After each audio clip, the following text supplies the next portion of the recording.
अस्सलाम वालेकुम नाज़रीन, मां आहियां सैयद मुनव्वर आलम ऐं तव्हां ॾिसी रहिया आहियो point of order. Point of order में अॼु असां समुंडी तूफ़ान वाइपर जॉय जे हवाले सां स्टार्टिंग में पहिरियों सेगमेंट उहो कंदासीं, पोइ मईशत ते ॻाल्हाईंदासीं ॿिए सेगमेंट में।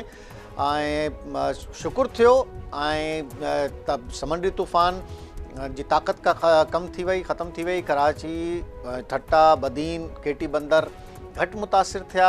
कराची में त सफ़ा ख़तरो न हुयो ऐं केटी बंदर ठट्टा घटि मुतासिर थिया आहिनि। इंतिहाई अहम सूरत हाल हुई, इंतिहाई ताक़तवर तूफ़ान हुयो वाइपर जॉय ऐं तक़रीबन हिकु हफ़्ते खां उन जा अलर्ट जारी पिया थियनि। सिंध हुकूमत वॾी परेशान हुई। मुराद अली शाह वॾो वज़ीर दौरो बि कयो ठट्टा केटी बंदर जो। उतां जेको माण्हुनि खे कढणो जो अमल आहे उहो शुरू थी वियो तक़रीबन 4-5 ॾींहं पहिरें, ऐं माण्हुनि खे वॾे अंग में कढियो वियो मुख़्तलिफ़ हिफ़ाज़ती इलाइक़नि में, अहिड़ी इमारतुनि में जिथे हू महफ़ूज़ रहनि। उन्हनि जे खाधे पीते जो इंतज़ाम अञा रेस्क्यू करे उन्हनि खे ॿाहिरि कढणु, इहो सॼो प्रोसेस हुयो जेको मुकमल थियो। न सिर्फ़ु इहा जेका वाइपर जॉय आहे उहो जेको समुंड में क्रिएट थियो, महकमा उनजी बाक़ाइदा मॉनिटरिंग पिया कनि ऐं पाकिस्तान जे वेझो अची वाइपर जॉय पंहिंजो रुख़ तब्दील कयो। इंडिया जे भारत जे इलाइक़े खे मुतासिर कयो आहे। मुख़्तलिफ़ अहिड़ा इलाइक़ा आहिनि जिन ते हिट कयो आहे। नुक़सानु घटि थियो आहे, अञा ताईं को वॾे नुक़सान जी इतला न आहे, पर इहा जेका सूरत हाल आहे उहो ख़ासि तौर ते अहिड़े इलाइक़नि में डेल्टा जे इलाइक़े में पाणी चढ़ी आयो आहे। कुझु इलाइक़ा ॿुॾी विया आहिनि, कुझु यूसीज़ मुतासिर थियूं आहिनि। ठट्टा बदीन में, खारोचान में, केटी बंदर में पाणी मथे चढ़ी आयो आहे। डेल्टा में पाणी घटि आहे, इन करे बि बाक़ी जेको समुंड हिन जून ऐं जुलाई जे महीने में उहे बि मथे चढ़ंदो आहे। माहौलियाती तब्दीली आहे, ग्लोबल वार्मिंग आहे, अहिड़ा डिज़ास्टर अचनि था। पाकिस्तान उन जे टारगेट आहे। लास्ट ईयर जेको बरसाति थी ख़ासि तौर ते सिंध जे मुख़्तलिफ़ इलाइक़नि में ऐं मुख़्तलिफ़ डिस्ट्रिक्टनि में, त तक़रीबन 80% सूबो मुतासिर थियो ऐं उन में वॾे अंग में माण्हू डिस्प्लेस थिया, वॾो नुक़सानु थियो। अञा ताईं असां उन जा आफ्टर शॉक्स ॾिसूं था, पर पाकिस्तान जेको ग्लोबल वार्मिंग जे साम्हूं बेवस आहे। पाकिस्तान में अहिड़ा जेका उनजी पार्टिसिपेशन आहे पाकिस्तान जी ग्लोबल वार्मिंग में, उहा घटि आहे, पर इम्पैक्ट जेको अचे थो उन मां पाकिस्तान इंतिहाई डेंजर ज़ोन में आहे। छा सूरत हाल आहे तूफ़ान जी, समुंडी तूफ़ान जे हवाले सां कहिड़ा कहिड़ा इक़दामात कया विया आहिनि, असां पंहिंजे रिपोर्टरनि खां पुछंदासीं बदीन, सजावल ऐं कराची में। सभ खां पहिरें बदीन जे रिपोर्टर हारून गोपांग असांखे जॉइन कयो आहे। हारून, छा सूरत हाल आहे बदीन में? बरसाति आहे, हवा तेज़ आहे ऐं माण्हुनि खे जेको साहिली इलाइक़ा आहिनि उतां कढियो वियो आहे, छा सूरत हाल आहे? जी, सामूंडी तूफ़ान जे नुक़सान खां बचण जे लाइ बदीन ज़िले जी जेका साहिली पट्टी आहे उहा 100 किलोमीटर जे मुफ़ासिले जी डेग रखे थी। उन में लखे माण्हू रहनि था उन साहिली पट्टी में। लेकिन हिन सामूंडी तूफ़ान जे ख़तरनि खां बचण जे लाइ उन्हनि माण्हुनि खे जेको आहे ज़िले इंतज़ामिया ऐं जेका रेंजर्स जी मदद सां ई पाण ख़ुदि बुनियादनि ते उहे माण्हू जेके आहिनि कैंपनि ताईं पहुचा। कुझु पंहिंजो महफ़ूज़ जायुनि ते रिश्तेदारनि लाइ हलिया विया ऐं कुझु पंहिंजे माइटनि में बदीन, कड़ियो कंवर ऐं दादू तरफ़ जेके आहिनि उहे उॾां हलिया विया, छाकाणि त माहीगीर घणा उन पासे जा बदीन ज़िले में आहिनि।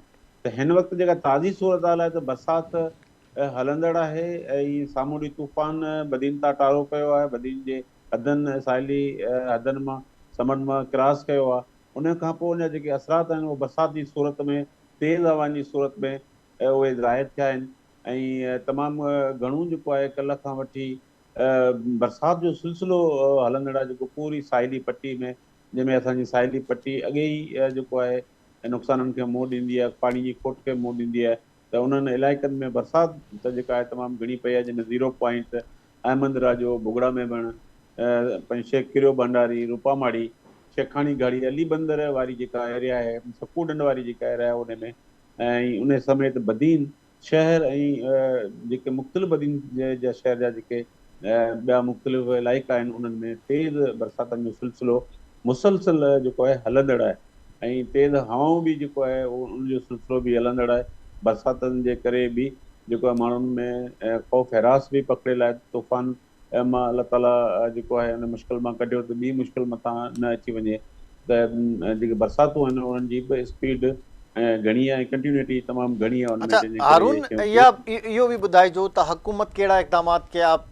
असां ॾिठोसीं त वॾो एक्टिव जल्द असां ॾिठोसीं त हुकूमत खे जाग थी वई ऐं हुननि न सिर्फ़ु वॾे वज़ीर विज़िट कयो, डिप्टी कमिश्नर्स पुलिस हर को माण्हू एक्टिव थी वियो। तव्हां इहा ॻाल्हि सही आहे त जल्द रैपिड रेस्क्यू कयो वियो माण्हुनि खे, उन्हनि खे ॿुधायो वियो, अलार्म जारी थिया, अलर्ट जारी थिया? जी इहो ज़रूरु थियो आहे त अॻु में कुदरती जेके आफ़तूं ईंदियूं रहियूं आहिनि उन्हनि में एतिरी सरगर्मी असांखे दिलि इंसान में पारां कोन नज़र ईंदी आहे।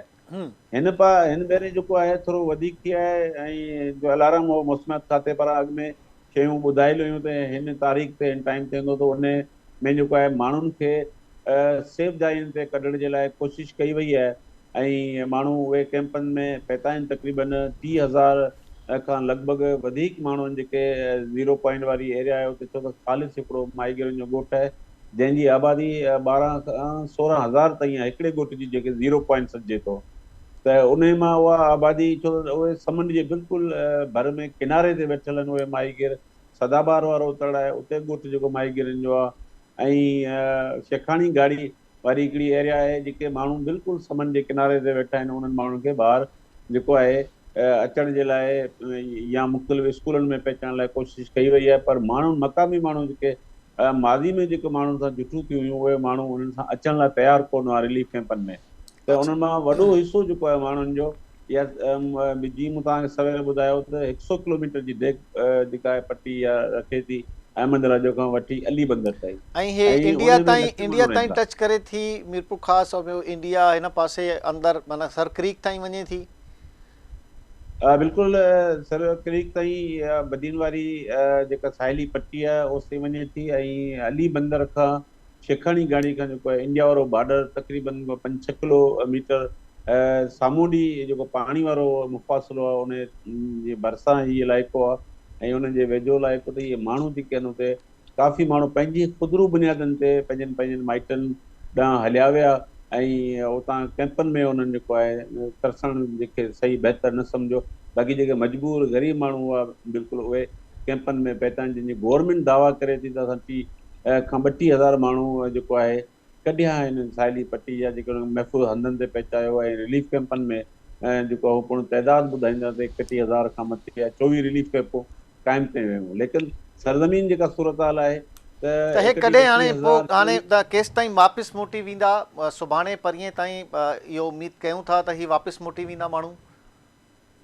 जी जीअं ई तूफ़ान वारो मामिलो टरियो आहे त माण्हुनि खे जेको आहे साह पियो आहे, त कुझु माण्हू त अॼु ई मौत खाई विया आहिनि, अच्छा पंहिंजे ख़ुदरू बुनियादनि ते रवाना थी विया आहिनि। लेकिन काफ़ी माण्हू जेके आहिनि अञा हुते वेठल आहिनि कैंपनि में, छाकाणि त साहिली इलाइक़े ते शहरनि जी भेट में वधीक बरसाति आहे, ठीकु ऐं आहे। वधीक उन्हनि जा इलाइक़ा ख़राब थियनि त ऐं हीअ ज़ाहिरी ॻाल्हि आहे सुभाणे जेका खां हिननि जी माहीगीर हूंदा रवानगी उन्हनि जी शुरू। ॿेड़ी न हलंदी, छा खाईंदा छा कमाईंदा, इहो बि मैटर कंदो ज़ाहिरी ॻाल्हि आहे।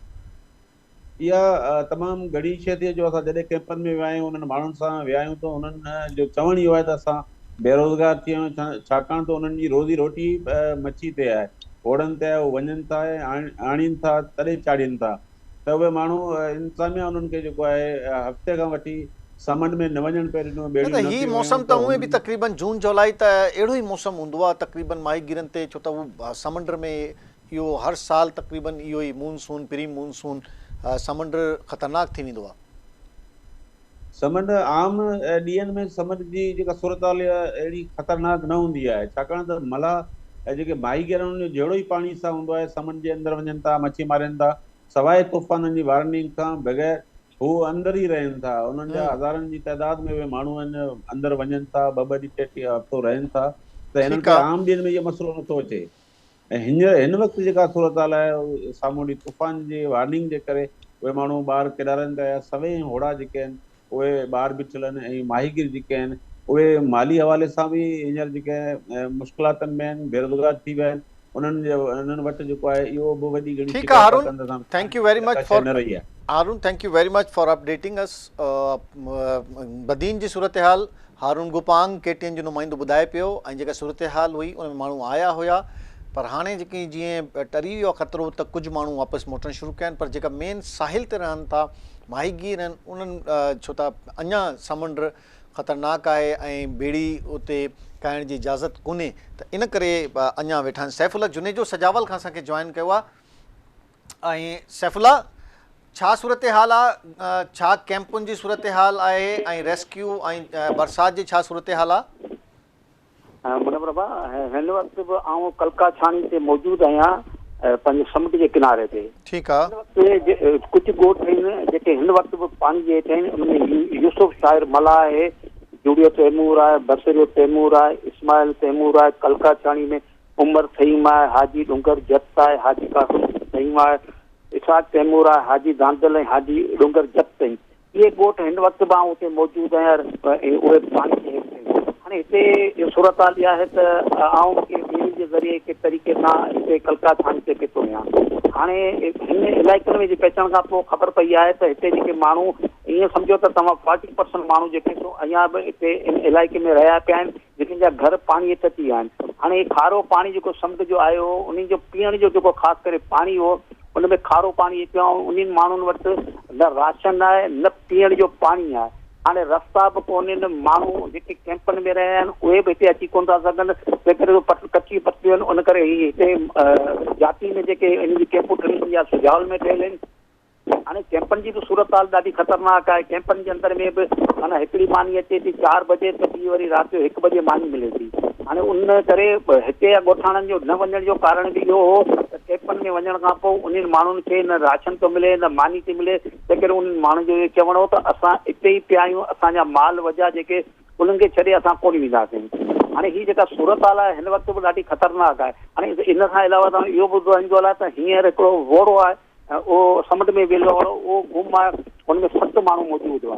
उन्हनि जी घरवारी उनमें ॻोठ कासिम जा आहिनि रवासी, अब्बास तैमूर आहे, सुमार तैमूर आहे, हमज़ो तैमूर आहे, आजू तैमूर आहे, सुमार पटेल आहे पठाण आहे। हाणे इहे माण्हू जेको 7 उनजी घरवारी सां मुंहिंजी ॻाल्हि ॿोल थी हुई त 7 माण्हू तक़रीबन अॼु 11 ॾींहं थी विया आहिनि उहे समुंड ते विया हुआ ऐं उनजी वापसी न थी आहे त हिकिड़े पासे उहे माण्हू परेशान आहिनि। हाणे तव्हां इहो ॿुधाईंदो जेको 99 जो जेको तूफ़ान आयो उनमें बि पहिरीं रिकॉर्डिंग काविशी कई हुई, उन काविशी थी हुई।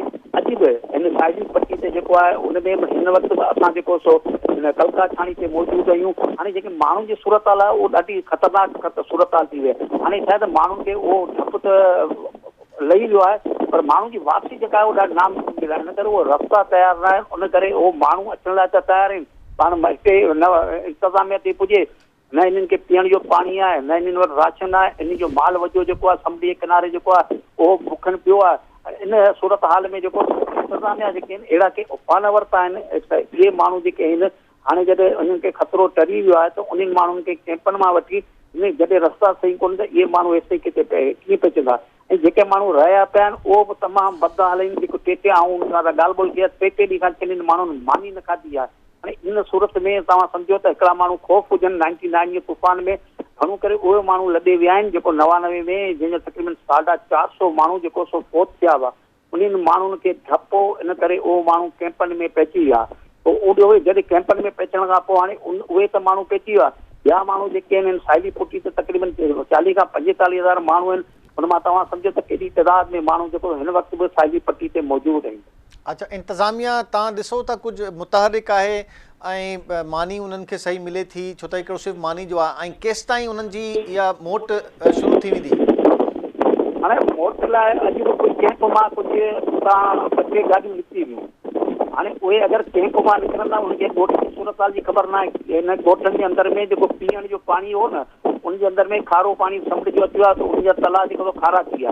हाणे उनखे वॾे में तकलीफ़ थींदी पीअण जे पाणी जी त हू पाणी किथां आणनि। इन करे उहो माण्हू हिते अॼुकल्ह मोबाइल जो आहे त उहो माण्हुनि सां राब्तो करे ॿुधाइनि था त बाबा हिते त हाणे पीअण जो पाणी कोन्हे। हाणे अहिड़ी ॻाल्हियूं जेके आहिनि ख़ासि करे जेको कैंपूं आहिनि उनजे अंदर में उन्हनि खे मानी टाइम ते नथी मिले। उनजे करे गुज़िरियल ॾींहुं माण्हुनि एहतजाज बि कयो त घटि में घटि जेका मानी हिकिड़ी ॾींहं जो दुपहरनि जो 4 बजे मिले थी, राति जो 1 बजे मिले थी।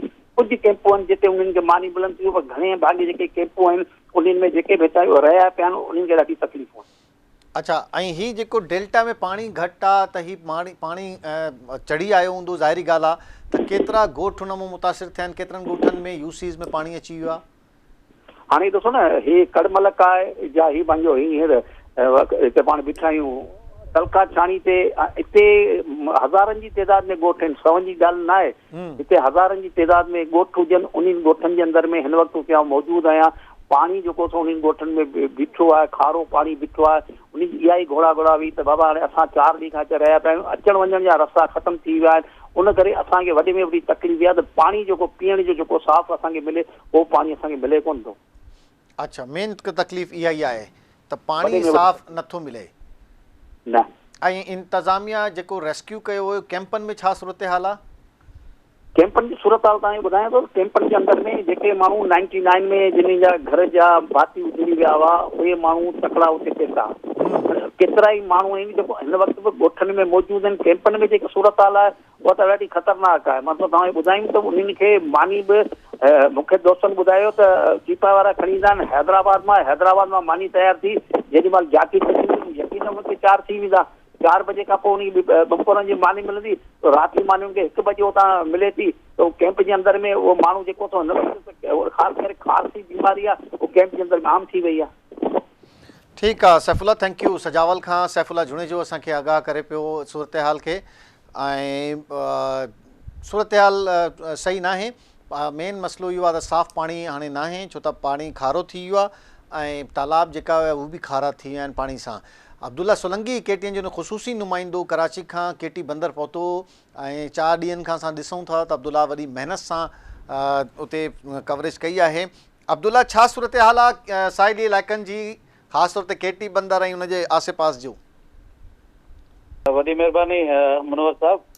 हिन वक़्तु जेकी सूरत हाल नज़र अचे पई उन में काफ़ी इहो त हिकिड़ो ख़तरो तूफ़ान जो हली वियो आहे। ठीकु आहे। पर उन खां पोइ जेके हितां जे रहवासियुनि जा जेके उहे माण्हू अंदरि जेके ॿेटनि ते अञा ताईं मौजूदु आहिनि, जिन पंहिंजी रज़ा ख़ुशी सां हुते रहिया पिया हुया ऐं जेके न निकिरनि पिया, हाणे हिन वक़्तु जेकी ॾुखी सूरत हाल आहे, उन्हनि जे खाइण पीअण जो सिस्टम बंदि थी वियो आहे। ओसि ताईं को बि न ईदी जी, न सैलानी जी, न मानी थी पहुचे, न ई को ॿियो हुननि जो खाइण पीअण लाइ को सोर्स आहे। हिन वक़्तु जॾहिं असां उते पहुतासीं KT बंदर ऐं हुन सां गॾु जेके हजामड़ो हिकिड़ो ॿेट आहे, उन ॿेट में तक़रीबन 100 खां वधीक घर आहिनि ऐं घर में मौजूदु जेके माण्हू आहे उन्हनि जेको आहे सो ॿुधायो त असांखे हिन वक़्तु पाणी जेको पीअण लाइ आहे उहो बि न आहे। जेको बरसाति थिए थी पई, असां थांव रखूं था पिया, बरसाति जो पाणी हुन में पए थो, उहो जमा थिए थो पियो, उन खां पोइ असां उहो पाणी वापरायूं था पिया।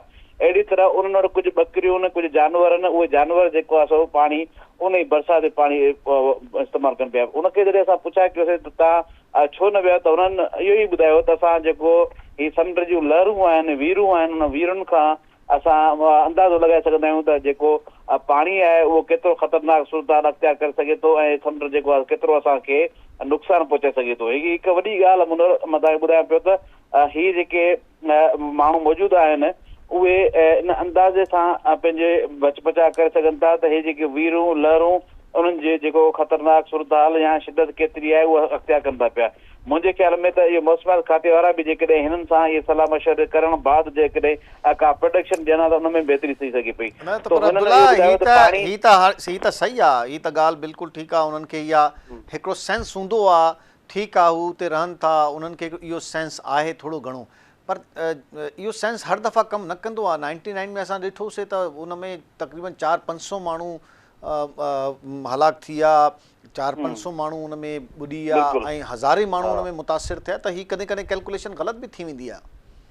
ॾिसो उन टाइम उहा ई ॻाल्हि उते मौजूदु जेके माण्हू आहे उहे सालनि खां वठी विरहनि खां वठी उते रहनि था पिया उन ॿेट ते। उन्हनि ॿुधाए पियो त असां 1999 में जेको ही तूफ़ान आयो हुयो उन में प्रोटेक्शन असां उन्हनि खे ॿुधायोसीं इंतज़ामिया खे त तूफ़ान या जेकी समुंड आहे उन में छेड़छाड़ थी रही आहे, पर उते जेको उन टाइम को साइक्लोन मॉनिटरिंग सिस्टम न हुयो या इंतज़ामिया अहिड़ी तरफ़ न वरितो हुयो, पर हुननि खे इहा ख़बर हुई त उहो समुंड में को। ठीकु आहे अब्दुल्ला, हाणे कैंपनि जी छा सूरत हाल आहे? कैंपनि में असां वियासीं उते ख़ासि तौर ते सजावल जे ज़िले जे जाती जी कैंप या जाती सां गॾु चूअर जमाली ऐं ॿियुनि कैंपनि में हिन वक़्तु जेकी सूरत हाल आहे उते बि बरसाति खां पोइ उते ॾाढी गप थियण सबबि माण्हू हिक ॿिए मथां आहिनि, पर इहो अफ़सोस आहे चवणो थो पए थो त जेके चूंडियल नुमाइंदा आहिनि या जेके उते जेके हाणे रिसेंटली जेके चेयरमैन चूंडिया आहिनि उन्हनि ॿुधायो आहे त मानी जेकी अचे थी पई कैंपुनि में जेको ॾियण लाइ उहा सैलानी जी ईंदी आहे कराची मां। हाणे कराची जो फ़ासिलो तक़रीबन 125 किलोमीटर जेको तय करे सजावल पहुचे थी पई उहा मानी जेकी सैलानी खे ॾिए थी पई उन खां पोइ उन्हनि खे पहुचाईंदा पिया। मतिलबु एॾी अफ़सोसनाक सूरत हाल आहे जेकॾहिं उते कैंपुनि में उन्हनि खे विहारे वियो आहे त उन्हनि जो खाध खुराक जो बंदोबस्तु न थियो। पर असां वरी अहिड़ी तरह ॻाढ़ो ऐं हुन सां गॾु मीरपुर साकरो उते पहुतासीं। उते मानी जो जेको सिस्टम हो उहो बहितर हो। जन ॿुधायो त हितां जेके चूंडियल नुमाइंदा आहिनि उन्हनि जेको आहे सो असांखे मानी कराई आहे, पर डिस्ट्रिक्ट इंतज़ामिया असांखे नज़र न आई, किथे बि नज़र न आई। न सजावल में नज़र आई कि न ई DC असां राब्ते करण जी कोशिशि कईसीं। उतां जे इम्तियाज़ अबड़ो साहब ऐं तव्हां छा था सम्झो अब्दुल्ला त ही मोट केसिताईं शुरू थींदी? ॾिसो ही हाणे जेके उते वीरन सबबु पाणी अंदरि अची वियो आहे, रोड रस्ता मुकमल तौर ते तबाह थी विया आहिनि। जेकी सूरत हाल असांखे नज़र अचे थी पई त हिननि खे जेको आहे सो घटि में घटि वापसी वञण लाइ जेकर हुनजो पंहिंजो को रस्तो आहे होड़नि या जेके पंधु वञी सघनि था त उहे पहुची वेंदा। बाक़ी को रस्तो या उन्हनि जी गाॾियूं इंतज़ाम ॾियण लाइ तयारु न थींदी, छाकाणि त उहे रोड रस्ता मुकमल तौर ते जेको आहे बंदि थी विया आहिनि ऐं पाणी जे हेठि अची वियो आहे। पाणी एतिरो वॾो त न आहे पर वीरन सबबु जेको कुझु पाणी अची वियो आहे, जंहिंखां पोइ उहो रोड रस्तो आम गाॾी लाइ न आहे। ऐं ख़ासि तौर ते हिननि खे इहो जेतिरो थी सघे अॻु में जीअं उन्हनि पंहिंजे घरनि ॾांहुं बाग़नि में मोकिलींदा त ओतिरो हुननि जी जेकी जेको हुते वेही ऐं जेको परेशान थियनि उन्हनि जी परेशानी में जेको आहे थी सघे त उन्हनि में PDM में ऐं NDM में तव्हांखे किथे नज़र आई? ॾिसो इन सूरत हाल ते असां काफ़ी डिस्ट्रिक्ट जेको आहे डिस्कस कईसीं ऐं उते पुछा कयोसीं त उहे इदारा किथे जेके प्रेस रिलीज़ जारियूं कनि था पिया, पर उते असांखे कहिड़ो बि नज़र न आयो। ऐं उन्हनि इहो जवाबु ॾिनो कुझु माण्हू हुया त उन्हनि जो चवणो हो त असां ख़ासि तौर ते जेके NDA में PDM वारा आहिनि उहे राशन सामान ऐं ॿियो सामान जेको बि आहे उहो ॾींदा आहिनि डिस्ट्रिक्ट इंतज़ामिया खे। पर डिस्ट्रिक्ट इंतज़ामिया जो को नुमाइंदो असांखे नज़र न आयो, न असिस्टेंट कमिश्नर नज़र न आयो, न DC नज़र आयो।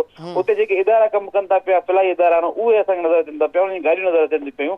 ऐं जेके प्रेस रिलीज़ जारी थियनि पियूं, वीडियो जारी थियनि पिया त पुलिस या जेको आहे ॿिया इदारा जेको उते रेस्क्यू कनि पिया उहे बि असांखे हिन पूरे 4 ॾींहंनि जे जेके ट्रिप में या उन में जेके असां वियासीं उते ॾिसी सूरत हाल उन में नज़र न आया असांखे। अहिड़ी अफ़सोसनाक सूरत हाल मां मनोहर साहब तव्हांखे ॿुधायां त हीअ जेके उते माण्हू वेठल आहिनि न उहे हिकु वेले जी मानी जेकॾहिं मिले थी पई, मिसाल ॻाल्हि जेकॾहिं सुबुह जो सवेरे सैलानी मानी ईंदी उहा मंझंदि जी मानी 6 में मिलंदी, उन खां पोइ राति जी मानी 3 बजे मिले थी पई। हाणे उन नंढा मासूम ॿारड़ा आहिनि उन्हनि खे जेको आहे फैमिली आहिनि ऐं ख़ासि तौर ते ॻोरारियूं जेको औरतूं आहिनि उते पोड़ा आहिनि पीरस आहिनि उन्हनि खे मानी एतिरो टाइम देरि में मिले त उते जेके मंझंदि जी मानी ईंदी आहे 6 बजे उहा मानी जेको आहे सो हू स्टार्ट करण जी कोशिशि कनि था पिया, जंहिंजे करे जपूं ॾियनि था पिया ऐं हिक ॿिए सां विड़ी पवंदा आहिनि उते जेके रिलीफ कैंप में रहियल माण्हू आहिनि। ठीकु आहे अब्दुल्ला, इंतहाई अफ़सोसनाक सूरत हाल आहे। Thank you very much Abdullah Solanki, KT बंदर खां असांजो ख़ुसूसी नुमाइंदो जेको कराची खां वई आहे टीम असांजी उहा कवरेज करे थी उते, उन्हनि आगाह कयो आहे सूरत हाल इहा ई आहे। ऐं बहरहाल बचा थी वियो आहे पर परेशानियूं आहिनि छो त वॾे अंग में माण्हू खे रेस्क्यू करे कैंपनि में वठी आया आहिनि पर उन्हनि जी साल संभाल जेका आहे उहा सही नथी थिए, इहो फैक्ट आहे। जेसिताईं असांजा डिज़ास्टर मैनेजमेंट जा इदारा कमु न कंदा, फॉल न थींदा, डिस्ट्रिक्ट मैनेजमेंट असांजी फॉल न थींदी, तेसिताईं जॾहिं बि इहो को अहिड़ो डिज़ास्टर ईंदो सूरत हाल इहा ई थींदी। हिते वठूं था हिकिड़ो शॉर्ट ब्रेक खां पोइ तव्हांखे मईशत जो हाल ॿुधायूं था आफ्टर शॉर्ट। वेलकम बैक नाज़रीन, पॉइंट ऑफ ऑर्डर में तव्हांखे ॿीहर भलीकार चऊं था। ऐं हाणे बरसाति खां पोइ समुंडी तूफ़ान खां पोइ मईशत ऐं जेको महांगाई जो तूफ़ान आहे उनखे डिस्कस करे वठूं। जेको हाणे गुरबत जो तूफ़ान आहे, परेशानियुनि जो तूफ़ान आहे, उन्हनि सां कीअं छा थींदो उनजो। पाकिस्तान कोशिशि कई आहे, तक़रीबन 14 महीना थी विया आहिनि IMF खां ॻाल्हियूं हलनि थियूं पर को रिलीफ पैकेज IMF जी तरफ़ां न मिली सघियो आहे। चाइना हुजे, सऊदी अरब हुजे, उतां बि हिकिड़ी शर्त इहा ई आहे त IMF पहिरें ॾे त असां कुझु करे सघूं था। चाइनीज़ हुकूमत इहा आहे त थोरो उन्हनि कर्ज़ा जेका हुया उन्हनि खे डिले कयो आहे वठण में, पर पाकिस्तान इंतिहाई मुश्किल सिचुएशन में आहे। पाकिस्तान खे तक़रीबन 23 अरब डॉलर पाकिस्तान खे ॾियणा आहिनि हिन साल जेको हाणे बजट शुरू थियो आहे, मोटाइणा आहिनि कर्ज़ा। ऐं पोइ पाकिस्तान जो जेको बजट आयो आहे उहो बि तक़रीबन 7000 अरब जे डेफिसिट जो बजट आहे या 5000 अरब जे डेफिसिट जो बजट आहे। ऐं इहो जेको बजट पेश कयो वियो आहे हिन जी बुनियाद ते हाणे 30 जून लास्ट डेट आहे IMF जे प्रोग्राम जी, उहा एक्सपायर थी वई त छा कंदी हुकूमत। ऐं डॉलर आउट ऑफ कंट्रोल आहे, महांगाई आउट ऑफ कंट्रोल आहे, पेट्रोल अची बि वियो आहे सस्तो पर आवाम खे नथो मिले, बिजली जी जेका सूरत हाल आहे उहा सभिनीनि खे ख़बर आहे, इंडस्ट्री जी ग्रोथ ज़ीरो माइनस में आहे, मनफ़ी में आहे, टोटल जेका असांजी GDP ग्रोथ आहे उहा ज़ीरो ते आहे, 0.29% आहे। त इहा जेका ओवरऑल सूरत हाल आहे उहा इंतिहाई गंभीर आहे, ईज़ी सिचुएशन न आहे। हुक्मरान सियासी चपकले, सियासी अदम इस्तेहकाम सॼी मईशत खे ख़तमु करे चुको आहे। सियासी इस्तेहकाम जेसि ताईं न ईंदो तेसि ताईं इहा सूरत हाल रहंदी। मोहम्मद अली पाशा साहब असांखे जॉइन कयो आहे। पाशा साहब, अस्सलाम वालेकुम। वालेकुम सलाम।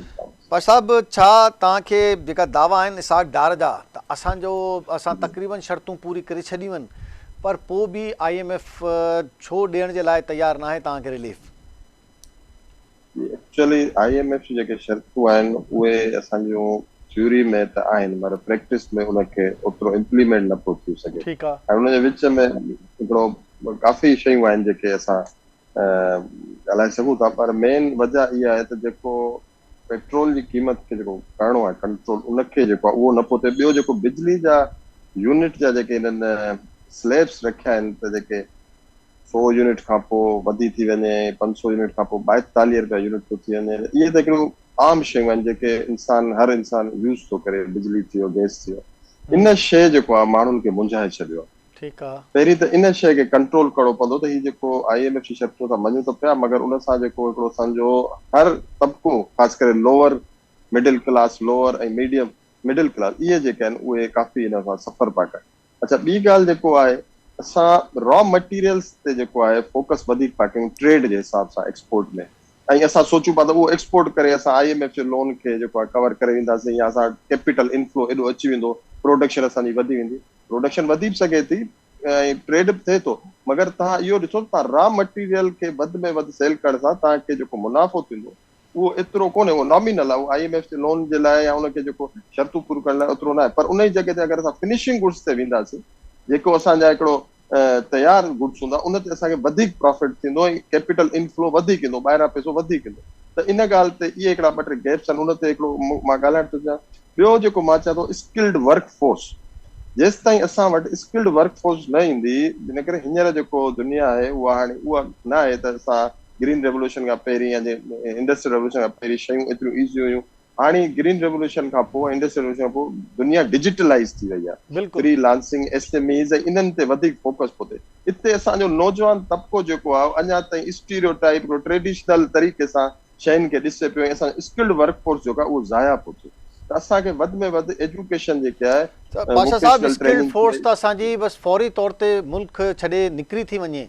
हिन साल त रिकॉर्ड थी वियो आहे, 8.5 लख 45 लख सर जी जी माण्हू तयार वेठा आहिनि सर। 8.5 लख त निकिरी आहे। स्किल्ड वर्कर तव्हांजो पढ़ियो लिखियो माण्हू, तव्हांजो जेको बि अपर मिडिल क्लास माण्हू आहे, थोरो हुन पैसो जमा कयो, पंहिंजो स्टेटमेंट ठाहे निकिरी चुको आहे। बिल्कुलु सर, इहो ब्रेन ड्रेन इन करे ई थिए पियो जो असां वटि उहे फैसिलिटीज़ कोन्हनि त ही असां वटि प्रियोरिटीज़ बि न आहिनि। पाशा साहब, 460 अरब रुपया असां रखिया आहिनि बेनज़ीर इनकम सपोर्ट प्रोग्राम जे लाइ। ठीकु आहे, बिल्कुलु 12-12 हज़ार में असां वोट ख़रीद था कयूं ऐं टोटल 5 अरब असां रखिया आहिनि स्पेशल हिकिड़ो पैकेज IT जे लाइ। हाणे दुनिया किथे पहुची वई आहे, असां 5 अरब ते आहियूं। छो प्रियोरिटीज़ तव्हां छा था सम्झो? ही जेको निकिरण जो हल छा आहे इन बहरान मां? जी, पहिरियों जेको मूंखे लॻे थो इहो आहे त पहिरीं त जेके एजुकेशन जेके असां प्राइमरी टीचर्स आहिनि उन्हनि खे एतिरी ट्रेनिंग हुजे जो माण्हुनि खे अवेयरनेस ॾेई सघनि त हू पंहिंजो गुज़र सफ़र करण जे लाइ हिकिड़ो स्टेप खणनि, त ॿारनि खे ख़बर हुजे त हिन माहौल में असांखे ॾिसो इंडिया थियो, बांग्लादेश थियो, श्रीलंका थियो, उनजो ॿार जेको आहे मैट्रिक जो ॿार उनजी अंग्रेज़ी ऐं उनजो जेको लिखणु ऐं उन्हनि जो ओवरऑल सोच एवरेज जी अगरि तव्हां कढो ऐं पंहिंजे ॿार जी कढो त असां वटि जेके पढ़ियल लिखियल ॿार जेके सो कॉल्ड स्कूल में वञनि था, पब्लिक स्कूल में, उन्हनि खे पंहिंजो नालो लिखण बि मेजॉरिटी खे नथो अचे जेके स्कूल प्राइमरी स्कूल जा आहिनि। हाणे वजह छा आहे? वजह आहे टीचर्स ट्रेनिंग प्रोग्राम। इन करे ॾिसो जॾहिं एजुकेशन बहितर थींदी तॾहिं ई तव्हां इहा तवक़ात रखी सघो था त स्किल्ड वर्क फोर्स ईंदी ऐं असां वटि ॿार जेको आहे वधि में वधि एम्प्लॉयमेंट थींदी, ओवरऑल पंहिंजे पेरनि ते बीहंदो। जॾहिं उहा ई न आहे त पोइ एम्प्लॉयमेंट रेट कीअं वधंदो? इन करे education is related to your employment is related to your education. जॾहिं एजुकेशन बहितर हूंदी त तव्हां एजुकेटेड ॿार हूंदो त उनखे एम्प्लॉयमेंट जी अवेयरनेस हिकिड़ी हूंदी ख़बर, ऐं पोइ ई हू पंहिंजे पेरनि ते बीहंदो। सर हे ट्रेनिंग केरु कराईंदो? इहो ई सियासतदान कराईंदो जेको 460 अरब रुपयो रखे थो बेनज़ीर इनकम सपोर्ट प्रोग्राम, इहो ई कराईंदो। हिकिड़ो आहे बजट, जी जी, हिकिड़ी हूंदी आहे बजट अलोकेशन, ॿी हूंदी आहे बजट जी इम्प्लीमेंटेशन, हिकिड़ो हूंदो आहे एक्सेसिबिलिटी, ॿी हूंदी आहे अवेलेबिलिटी। असां वटि अवेलेबिलिटी त आहे, हाणे हूंदी एक्सेसिबिलिटी कीअं ॿारनि खे रसाई ॾियूं त हू उन शइ खे अप्लाई करे पंहिंजो गुज़र सफ़र कनि, ऐं उन जे लाइ ट्रेनिंग प्रोग्राम्स करणा पवंदा, पब्लिक प्राइवेट वेंचर्स करणा पवंदा। सॼी सोसाइटी जो मसलो आहे। असां वटि हाणे तव्हां ॾिसो, मां तव्हांखे हिकिड़ी मिसाल ॾियां, इंतिहाई अफ़सोसनाक मिसाल आहे। असांजो जेको ट्रेंड ब्रेन आहे, जेको असांजो ब्यूरोक्रेट आहे, जेको CSS करे अथो अचे, उहो करे छा थो असां सां? कुर्सी ते वेहे थो ऐं पोइ उन खां पोइ पहिरियों सुवालु हुनजो इहो हूंदो आहे त हिन कुर्सी ते घणी इनकम आहे। पोइ जेको हू करे थो, तव्हां सम्झो था त हीउ जेको स्किल्ड ब्रेन आहे उहो असां सां जेको करे थो उनजो छा कयूं? ॾिसो साईं, इहे चवंदा आहिनि त सभु आङुरियूं बराबरि न आहिनि, किथे अहिड़ा आहिनि केसिस ऐं कुझु अहिड़ा बि आहिनि जेके मुल्क लाइ सोचनि था, पर हाणे छा आहे, एक्सेस माण्हुनि खे केतिरो आहे, उन्हनि माण्हुनि खे अॻियां केतिरो अचणु ॾियूं था, इहो हिकिड़ो सुवाल आहे, ऐं उन्हनि जी ॻाल्हि खे केतिरो वेटेज ॾेई ऐं उहा इम्प्लीमेंट थिए थी, इहो हिकिड़ो ॿियो सुवाल आहे। अच्छा,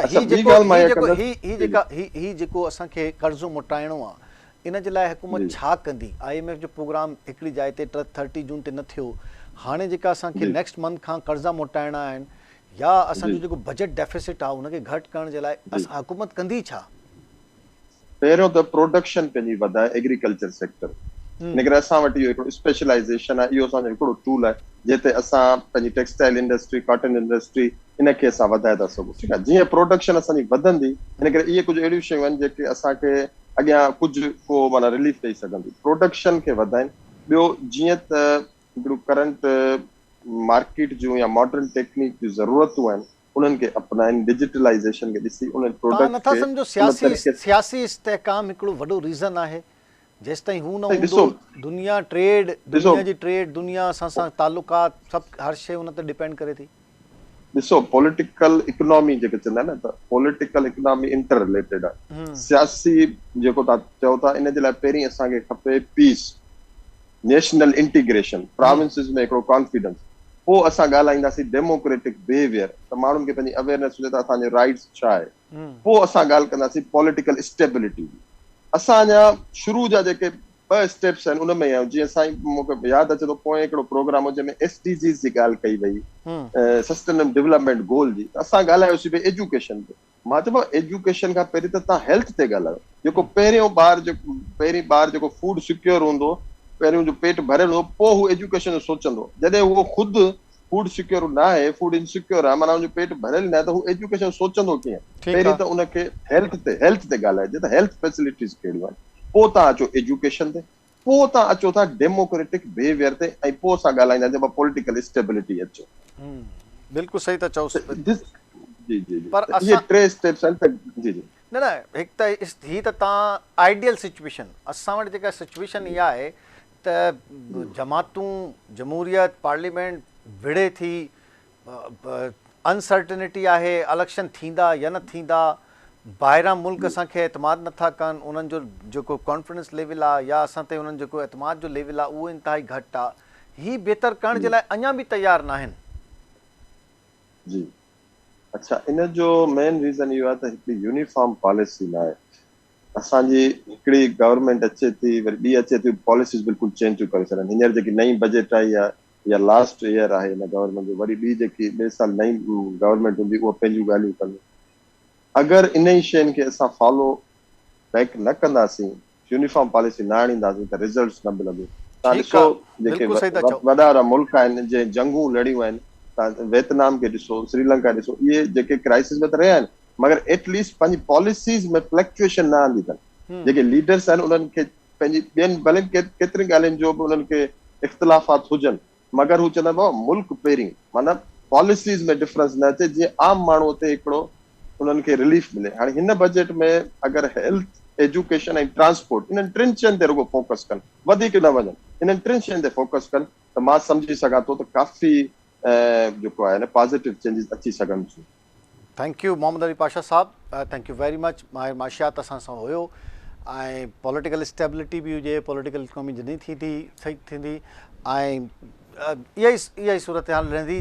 बिज़नेस जो छा सूरत हाल आहे, जेका बिज़नेसमैन आहिनि उन्हनि जी छा सूरत हाल आहे, बजट उन्हनि खे कीअं फ़ाइदो ॾिए थो या जेको बजट पेश कयो वियो आहे उन में बिज़नेसमैन जे लाइ छा रखियो आहे। याकूब मियो साहब असांखे जॉइन कयो आहे, मारूफ़ बिज़नेसमैन आहिनि। याकूब साहब अस्सलाम वालेकुम। जी वालेकुम अस्सलाम। याकूब साहब क्या कहना चाहेंगे, किस तरीके से ये बजट और जो इस वक्त मईशत की सूरत हाल है क्या देख रहे हैं आपके आने वाला वक्त, तो कुछ आपको अच्छा लग रहा है या इंतहाई मजीद, क्योंकि जिस तरह की सूरत हाल है उसमें आपको कैसा दिखाई दे रहा है? देखें जी, बजट तो आया है पर हमारे जो बिजनेसमैन हमारा जो सेक्टर है रियल एस्टेट प्रॉपर्टी से हमारा ताल्लुक है, तो इस पे तो मजीद को उन्होंने टैक्स नहीं लगाया, और जो पिछले टैक्स हैं उनकी काफी भरमार है, जिसकी वजह से हमारी जो फील्ड है रियल एस्टेट सेक्टर में ट्रेड पे बड़ा इशू आता है।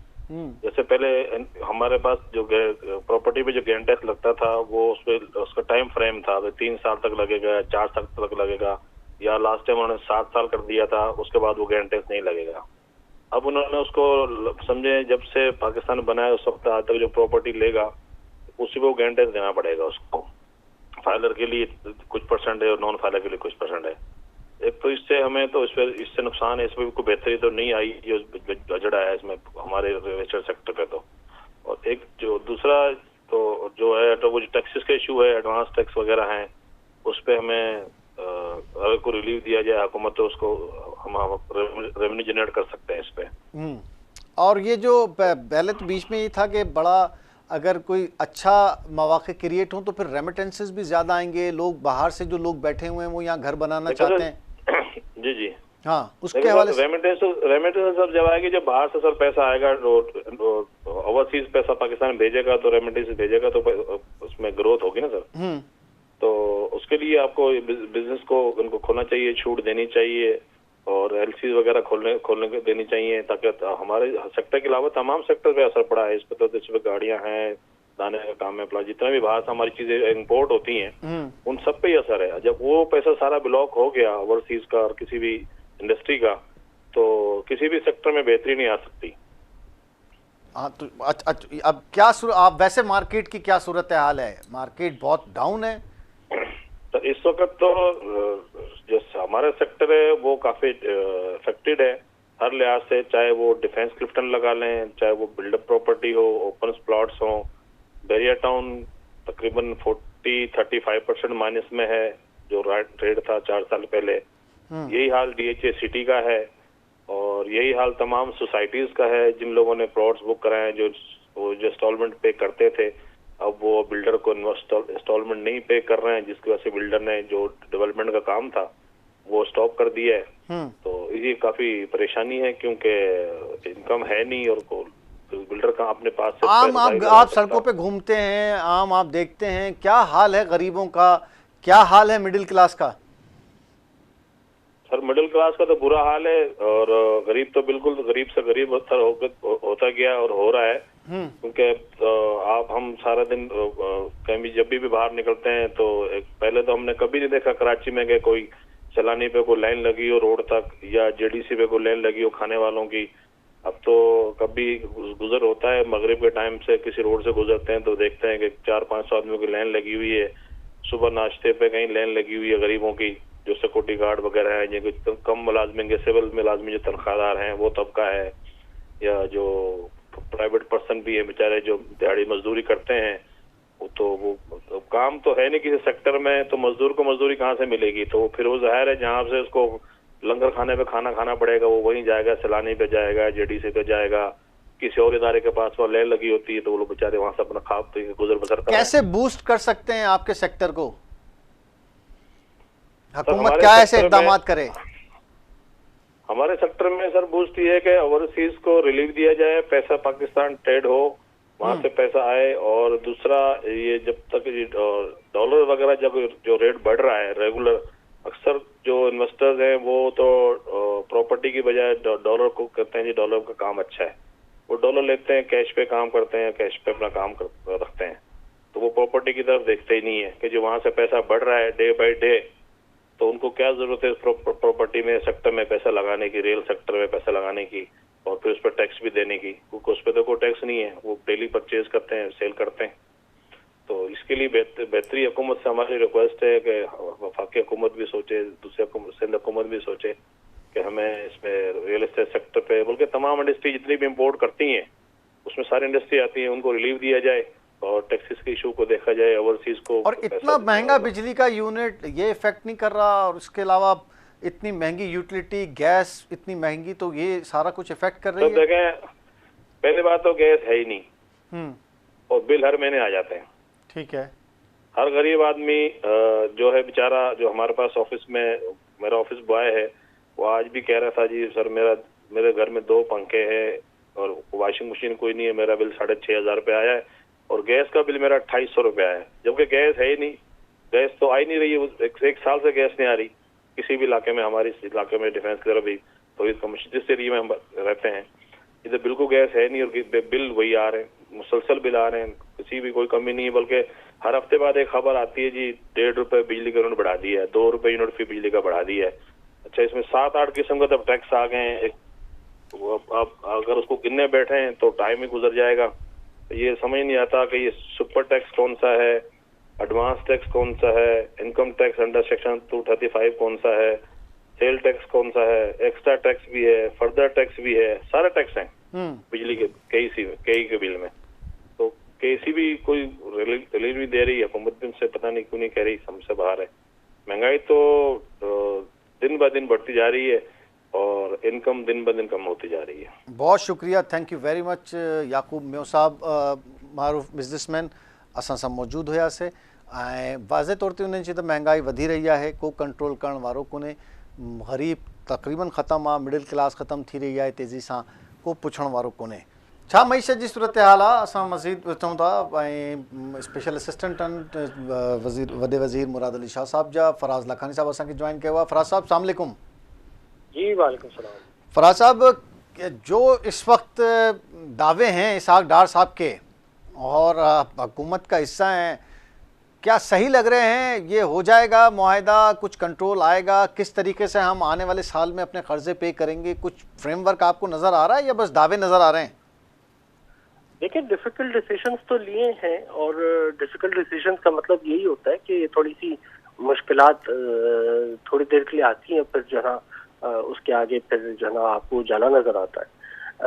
मुश्किलात अब इस तरीके से मैं इस तरह एक्सप्लेन कर सकता हूँ इन चीज़ों को कि देखें, हम अगर बिल्कुल ही स्क्वीज डाउन कर देते या ये लोग बिल्कुल स्क्वीज डाउन कर देते बजट को बाय द फाइनेंस मिनिस्ट्री, तो बड़ी मुश्किलात आम लोगों के लिए बढ़ जाती, महंगाई का फर्दर एनहांसमेंट हो जाता। तो बजट को जो ना कोशिश की गई कि फ्रेंडली रखा जाए। अब आप देखें, इन्होंने काम तो किया है मिनिस्ट्री फाइनेंस में, अगर आप नंबर्स देखें करंट अकाउंट के तो उस पर बड़ा अच्छा काम हुआ। आपको पता होगा कि फरवरी का महीना, मार्च के महीने में नंबर्स क्या है, $650 मिलियन का सरप्लस आया, $750 मिलियन का सरप्लस आया करंट अकाउंट में। तो ये जो नंबर्स होते हैं ये बड़ा रिफ्लेक्शन करती हैं कि किस तरफ इकॉनमी जा रही है। तो फाइनेंस मिनिस्ट्री का वैसे भी आपको मैं बताऊं काम यही होता है कि करंट अकाउंट सर इस बजट डेफिसिट के साथ, इस बजट डेफिसिट के साथ, इस जीडीपी ग्रोथ के साथ, इस इंडस्ट्रियल ग्रोथ के साथ और इस पॉलिटिकल सिनेरियो के साथ आप समझते हैं ये इतना आसान है सब कुछ? नहीं, आसान तो है नहीं ना, तभी तो देखे ना महंगाई हिट की गई, दुनिया भर में महंगाई है। ऐसा नहीं है कि महंगाई सिर्फ पाकिस्तान, दुनिया भर के पास $2 अरब भी तो नहीं है, उनके पास असासे भी तो ज्यादा है। $3 अरब ही किसने कहाँ से कैसे चलेंगे सब कुछ? $23 अरब तो आपको रिटर्न करने एक साल में। नहीं देखें, इस तरह नहीं है ना कि कुछ चीजों तो इसमें रोल ओवर्स हो जाती है, ठीक है, हो गई होते हैं, वो दैट कैन बी मैनेज। देखें इस तरह ना देखें। फिर कुछ ऐसी चीजें होती हैं जो ना अभी आवाम के सामने नहीं है, लेकिन वो आएंगी विंडफॉल्स, तो वो उस पर काम किया जा रहा होता है, वो तभी डिस्क्लोज किया जाता है once it is done. So it is about the finance ministry which is managing ना। तो आप इसको इस तरह ना लें। IMF के अलावा रास्ते बताएं जरा, चलें, ठीक है, वो तो हिडन है, जो हिडन है। आप मुझसे जो IMF के अलावा रास्ते बता रहे हैं ना, वही बात जो बी प्रोग्राम की बात उन्होंने भी की है, वो इस वक्त मुनासिब नहीं है कि उसको खुलासा किया जाए on the air TV. Once it is done और आप अकाउंट में देखेंगे कि विंडफॉल आया है तो फिर आपको पता चल जाएगा कि व्हाट इज द रीजन। अब ऐसा नहीं है कि जो है ना कोई चीजें ऐसी होती हैं कि जो हो रही होती है गवर्नमेंट के उस पे नेगोशिएशन प्रोसेस में होती है, तो जब वो उसका पाया तकमील तक पहुंच जाती है और वाकई अकाउंट में उसके रिजर्व ट्रांसफर हो जाते हैं तो फिर वो जो है आवाम के सामने लाया जाता है। यही तरीकेकार होता है मेरा ख्याल से, rather than quoting it before well in advance. आप क्या समझते हैं कौन सी ऐसी शराइत अब रह गई? बात आपको कंप्लीट करना चाहूंगा जी। देखिए आप इस बात को समझें, आप मेरी बात को नहीं समझे शायद। बजट डेफिसिट तो है लेकिन देखें करंट अकाउंट जो है ना, करंट अकाउंट, इसको समझें आप जी। करंट अकाउंट को ये समझना लाजमी है कि करंट अकाउंट डेफिसिट, हमारी इकॉनमी पाकिस्तान पिछले पता नहीं कितने साल से करंट अकाउंट डेफिसिट पे चला आ रहा है। चाहे पिछली हुकूमत की हर साल देख ले 18 से 20 बिलियन डॉलर का करंट अकाउंट डेफिसिट चलता आ रहा था, लेकिन इस साल में करंट अकाउंट डेफिसिट नहीं आएगा बल्कि we will be closing very close to each other. मतलब ये कहने का है ये पहले 2-3 महीने ऐसे हैं जिसमें 750 मिलियन डॉलर का हमने सरप्लस किया, यानी कि हमने इंपोर्ट पे कंट्रोल पाया। क्योंकि देखिए हमारी जो इकॉनमी है ना वो है ही इंपोर्ट बेस्ड, हर चीज हम इंपोर्टेड लेते हैं और इसी पे हमें स्ट्रिंजेंट एक्शंस लेने की जरूरत है और फर्दर हमें इंपोर्ट को बड़ा पकड़ के चलाने की जरूरत है, क्योंकि we can not be based on import economy based नहीं हो सकते। क्योंकि देखें ना आप इस तरह समझें कि 28 से 30 बिलियन डॉलर की आपकी एक्सपोर्ट है, कोई रॉकेट साइंस तो है नहीं। 28 से 30 बिलियन की आपकी रेमिटेंसेस है और आप इंपोर्ट करते हैं जो ना तो 70 बिलियन की, 80 बिलियन की। तो देखिए जब तक हम अपनी इंपोर्ट को कंट्रोल नहीं करेंगे और इस करंट अकाउंट को हम सरप्लस में लाकर नहीं खड़ा करेंगे 6-7 बिलियन डॉलर का, जब तक बेहतरी इतनी आसानी से नहीं आएगी। लेकिन उस राह पे चल पड़े, मैं ये समझता हूँ उस राह पे चल पड़े। बट हैविंग सेड दिस, हमें पॉलिटिकल नॉइज नहीं चाहिए, तभी इकॉनमी जो ना ग्रोथ पकड़ती है, इकॉनमी में स्टेबिलिटी आती है, इकॉनमी में बेहतरी आती है। अभी जो पॉलिटिकल नॉइज जो लास्ट 1 साल से चली आ रही है due to whatsoever, due to the basic reason behind one party agenda, वो वन पार्टी के जहन में खराफात है और वो जो एक्सट्रीमिज्म किया है सब कुछ पिछले 1 साल से, लॉन्ग मार्च से लेके, स्नाइपर से लेके, whatsoever फेक प्रोपेगेंडा करते हुए और फॉल्स फैब्रिकेटेड चीजें करते हुए, तो उसकी वजह से इकॉनमी में स्टेबिलिटी ना आ सकी। लेकिन मैं ये फिर भी बता दूं, नंबर्स बेहतर आए हैं, नंबर्स में बेहतरी आई है, तभी इंपोर्ट को रोका गया और इंपोर्ट में बेहतरी आई। मैं इस तरह जो नंबर्स दिख रहे हैं मैं तो हम इकोनॉमी सर्वे को कहाँ ले जाएं, वो तो खुद हुकूमत ने पेश किया है, उसका तो कोई कैसे इलाज करें। आप कहें ठीक है बेहतर साइंस हैं, हम भी देख रहे हैं, लेकिन खुद हुकूमत कह रही है कि जी ये साइंस हैं। अगर आप 0.29% की GDP ग्रोथ और -2 पॉइंट की ग्रोथ इंडस्ट्रियल आप देखेंगे तो फिर बचा क्या है? ये तो आर्टिफिशियल इकोनॉमी है। आप इंपोर्ट पे पाबंदी लगा दें, आप वहाँ पे जो है वो LCs न खुलने दें, ठीक है, आपने करंट अकाउंट डेफिसिट कम कर लिया तो ठीक है ना। देखे ना, अब अगर इसको सही नहीं करोगे तो कब तक सारी जिंदगी हम बाहर के इंपोर्टेड प्रोडक्ट्स पे जीते रहेंगे? आप मुझे बताएं ना, हम मैं और आप सिंपल सुपरमार्केट पे जाते हैं, बटर तो हम इंपोर्टेड खाते हैं। भाई क्यों खाते हैं? लोकल बटर क्यों नहीं खा रहे? सर आप हमारे यहाँ की क्वालिटी कंट्रोल तो देख ले, खा के देखें, आप गाड़ियों को देख लो। आप हमारे कोई मैकेनिज्म नहीं है ना, लोग मजबूर क्यों है? बाहर की हो गई सर, बाहर की चीज खाने पे इसलिए मजबूर है, आपके पास कोई कंट्रोलिंग अथॉरिटी नहीं है। फूड आइटम तो आपका फूड आइटम देखो ये मैकेनिज्म, अब आपने जो बात की ना मैकेनिज्म, क्योंकि हमें इंपोर्ट बेस नहीं चाहिए। लेकिन मैं बड़ा इस बात को पॉजिटिव आती हूँ, मुझे जहन में यही आता है कि हमें काम करना चाहिए made in Pakistan pay, industrialisation होनी चाहिए, not for the assembly lines. लेकिन आप बड़ी कंपनी को देखें, ऑटो सेक्टर की, टोयोटा, होंडा, जो भी आप नाम लेना चाहें, सबको देखें आप, SKD इंजन मंगा लिया, बाहर से असेंबली लाइन लगा दी, असेंबली करके दे दी। We don't have a simple manufacturing at all. Hardly we have manufacturing. And how many years have been passed on? 35 साल तो हो गए, 35 साल तो हो गए ये सब कुछ देखते हुए। Thank you very much Faraz साहब, हमारे पास टाइम बहुत कम था। थैंक यू वेरी मच, आपसे फिर बात होगी। वॾी महिरबानी फराज लाखानी साहब। ओयो मईशत ते ओवरऑल असां ॻाल्हि ॿोल कई से। अॼु जो प्रोग्राम पॉइंट ऑफ ऑर्डर इते पुॼाणी ते पहुतो। पंहिंजी फीडबैक पॉइंट ऑफ ऑर्डर जे हवाले सां ज़रूरु ॾिजो ऐं ज़रूरु ॿुधाइजो पंहिंजा मसला, असां पॉइंट ऑफ ऑर्डर में उथारींदासीं। ख़ुदा हाफ़िज़।